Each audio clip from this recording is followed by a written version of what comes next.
Welcome to Novus Investus, the new investor. In this video, we're going to take you on a journey through the intricate world of investing. We'll be diving deep into the heart of the financial industry, exploring key indices like the S&P 500, S&P 1200, S&P Mid-Cap 400, and Nasdaq. We'll also introduce you to the fascinating world of Vanguard 500. Our objective is to not just educate you about these indices, but also guide you on how to make smart investment decisions using them. So, whether you're a seasoned investor or a beginner just starting out, we've got something for everyone. So, sit back, relax, and let's get started on this exciting journey. We promise it's going to be an enlightening experience that will empower you to make informed investment decisions. Welcome to the world of intelligent investing. Before we get started, I would like to remind you to like and subscribe to our channel for more personal finance and investment content. Ever wondered what the S&P 500 index is, and why it's considered a financial behemoth in the investing world? Have you questioned why it's constantly referred to by investors, analysts, and brokers alike? Well, you're in the right place. Over the next few minutes, we're going to delve deeper into the intricacies of this financial giant. We'll dissect its structure, its pivotal role in investing, and how it impacts global economies. The S&P 500 index is not just a list of companies. It's a mirrored reflection of the health and performance of the world's leading economies. It's an essential barometer for investor sentiment and financial market volatility. We'll also highlight why understanding the S&P 500 index is crucial for every investor, especially beginners. Yes, we're talking about those who are just stepping into the world of stocks and investments. By learning about it, you can lay a robust foundation for a profitable investing journey. So, brace yourselves as we unravel the S&P 500 index, its significant role and its critical bearings on investment strategies. The S&P 500 index, an incredibly vital indicator for American equities, is a market capitalization weighted index. Its composition is broad and diverse, encompassing 500 of the most influential and publicly traded companies in the United States. This wide range of corporations from various sectors provides a comprehensive snapshot of the U.S. stock market's overall health and performance. The reason why the 500 index is seen as a prime gauge for American equities is its widespread representation and the market cap weighting method it employs.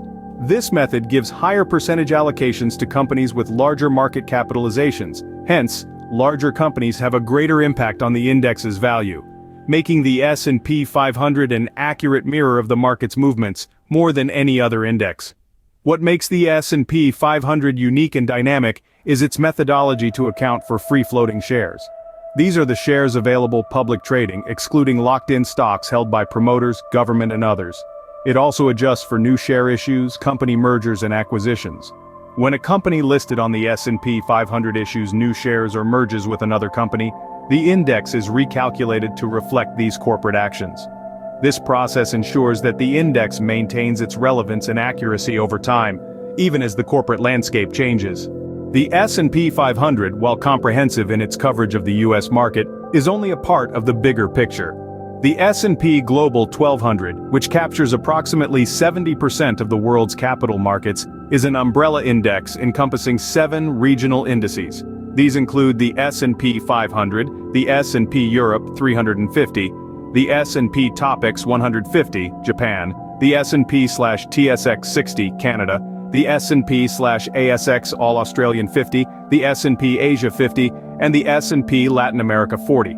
The S&P 500 and the S&P Mid-Cap 400 form an integral part of this global index. The S&P Mid-Cap 400, often overlooked, is a valuable index that includes companies with a market capitalization ranging from $1 billion to $4.4 billion. These mid-sized companies, while smaller than those in the S&P 500, play a significant role in the overall market and offer unique investment opportunities. Historically, the S&P Mid-Cap 400 has demonstrated strong performance, often outpacing the S&P 500. This is attributed to the distinct size and style factors that mid-cap companies offer. They present a balance between the growth potential of small-cap companies and the stability of large-cap companies, making them an attractive investment option.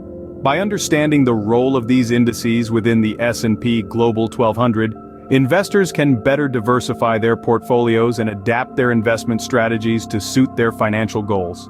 Belonging to the S&P Global 1200 family of indices, This all-encompassing and robust index is part of an extensive network that includes the S&P Mid-Cap 400 and S&P Small-Cap 600.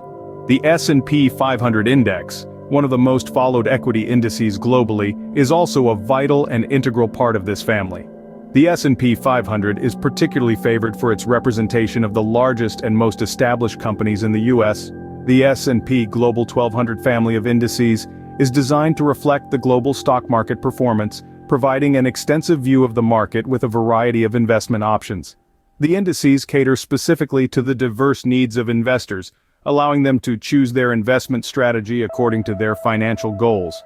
The S&P Global 1200, S&P 500, S&P Mid-Cap 400, and S&P Small-Cap 600 offer a broad-based coverage of the equity market, from mega-cap to small-cap companies, making them ideal for all investor types. Whether it's capturing the overall market trends or focusing on a specific market segment, these indices provide the necessary tools for investors to make informed decisions. This is why these indices are beneficial for investors. They offer the ability to diversify investments, manage risk, and potentially maximize returns. The S&P 500 and the Nasdaq Composite are two of the most referenced indices in the world of investing. While they both track the performance of a selection of stocks, there are key distinctions between them that investors should understand. The S&P 500, as we've already explored, offers a broad and comprehensive coverage of the U.S. equity market, tracking 500 of the largest companies based on market capitalization. This makes it a reliable barometer for the overall U.S. stock market performance, capturing a wide range of sectors and providing a diverse investment opportunity.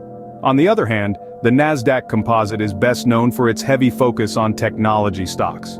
It includes more than 3,000 companies, many of which are tech giants such as Apple, Amazon, Microsoft, and Google's parent company, Alphabet. But it's not just about tech.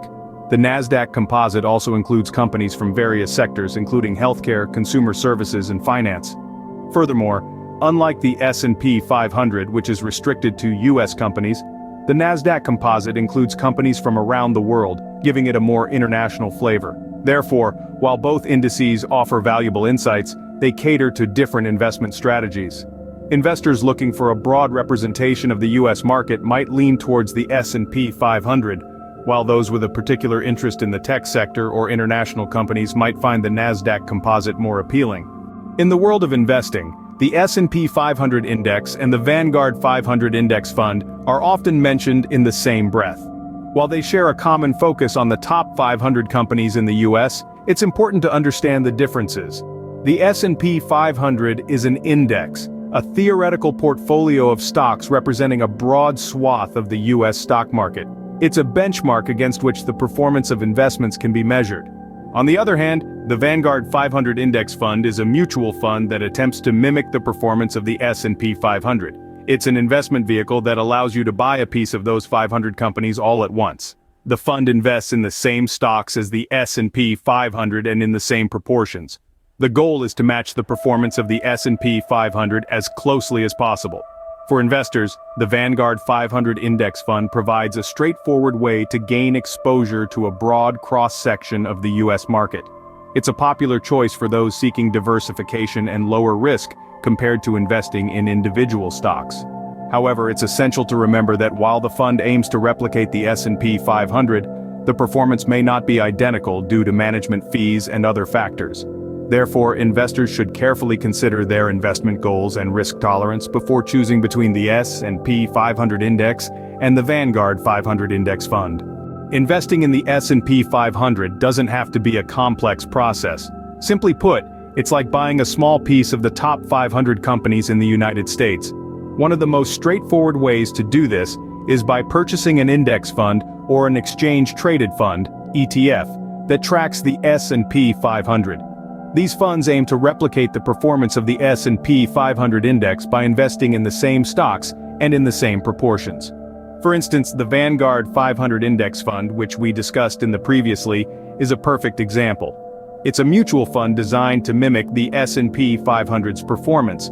By investing in this fund, you essentially own a slice of all 500 companies in the index, providing you with a broad exposure to the U.S. market. But remember, while these funds aim to match the S&P 500, the performance may not be identical due to factors like management fees.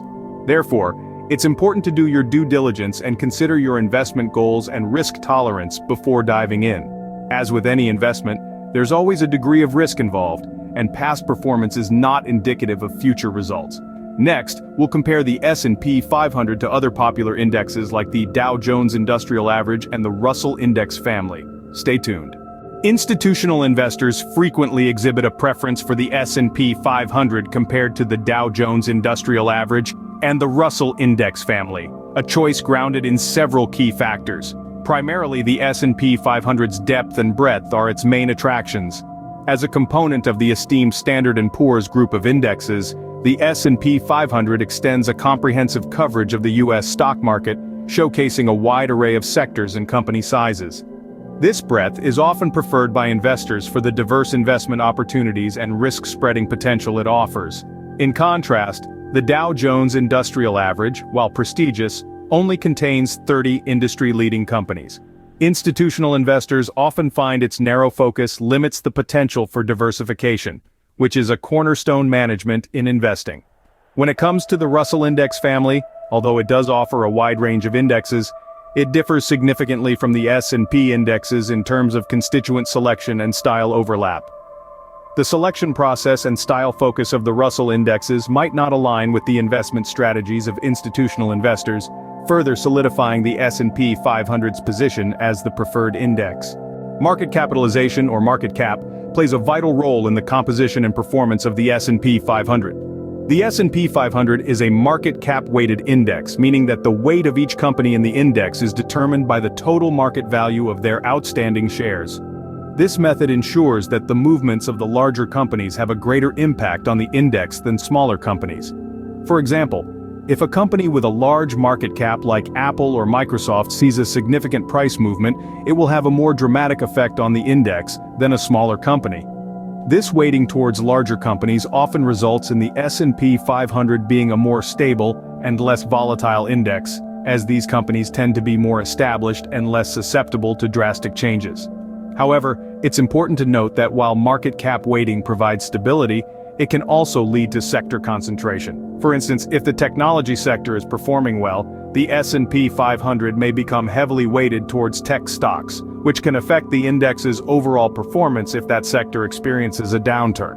We will compare the S&P 500 with the Nasdaq, another major index with a unique concentration of technology and internet-related stocks. Stay tuned to learn more about their differences and similarities. The S&P 500, often regarded as a bellwether of the U.S. economy, is distinctly different from Nasdaq, a global electronic marketplace for trading securities. While both involves a wide variety of stocks, they each offer unique characteristics that set them apart. Nasdaq is an index of more than 3,000 stocks, most of which are technology and internet-related, representing a broad spectrum of the economy. However, the S&P 500, with its 500 largest companies, offers a more diversified and wide-ranging coverage, including various sectors such as healthcare, finance, and utilities. This comprehensive reach, representing a significant portion of the market, often makes the S&P 500 a favored choice for many investors, as it offers a more reliable and holistic snapshot of the market's overall performance. The Vanguard 500 Index Fund serves as a beginner-friendly investment tool designed to mirror the performance of the S&P 500 index. With its purpose to parallel the index's behavior, it enables individuals to dip their toe into investing in the S&P 500 through mutual funds or ETFs. This method provides an uncomplicated route to gain exposure to some of the biggest and most liquid firms in America. For beginners, it's an excellent investment vehicle because it allows them to learn the ropes without diving too deep into the complexities of the market. However, like everything else, the S&P 500 is not without its shortcomings. Crucial to bear in mind that this index solely represents large-cap companies, excluding the potential investment opportunities that small and mid-cap companies may provide.